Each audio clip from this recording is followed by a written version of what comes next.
I have my pattern pieces all laid out here on my fabric.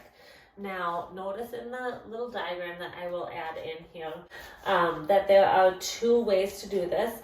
If you have a 44 or 45 inch width fabric or a 60 inch width fabric. So mine is the shorter way, so this is how I had to lay it out. If you had a wider fabric, you would lay it out a little bit differently so that the legs are kind of staggered. So I have my selvages over here lined up, and then this is my fold down here. I am making sure that my grain lines are parallel with my selvages on all of my pattern pieces. So I have my two leg pieces, my casing, and then I will need two pockets. And I'm gonna cut all of these through all of my layers of fabric because I need two of this piece, and then I will need 4 pockets. So 2 of each of those. I need 2 casings and 2 of my front leg as well.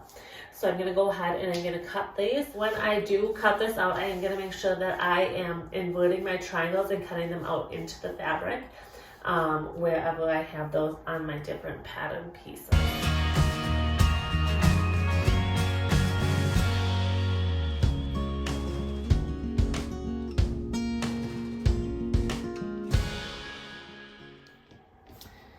Now that I have everything all cut out, I just need to go ahead and mark all of my dots. So I just poked a hole through in the pattern pieces here, and I've just got my fabric pencil, and I'm just gonna mark a little dot on all of those spots on my pattern pieces, and I wanna make sure I do it to both the side that I have it currently pinned on and then the opposite side as well. So I'm going to go ahead and I'm going to do that to all of my pattern pieces, and then I should be ready to start sewing. In addition to all those dots, I also have buttonholes on my casing that I need to trace, and notice how it says front only. So I am going to take one of my casings and turn it to the front side, and I only need to do this on one of my casings. And I am going to take some of my dressmaker's tracing paper here that I have, and I am going to slide it dark side down against the fabric underneath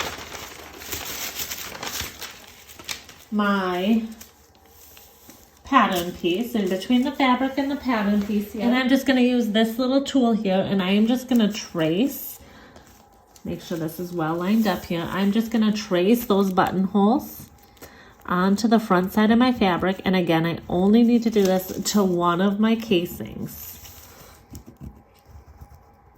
So you can see here, I have those 2 buttonholes. So those are gonna be important later that I have those there. And then I should have all of my markings done. On my pants, one thing I did do is up by the pockets here where I have those dots, I wrote what piece it was. So I know that this is my piece 8, and then I did the same thing on my piece 9, just because the fronts and the backs of the pants are so similar. So that is what I did to be able to quickly tell which is which.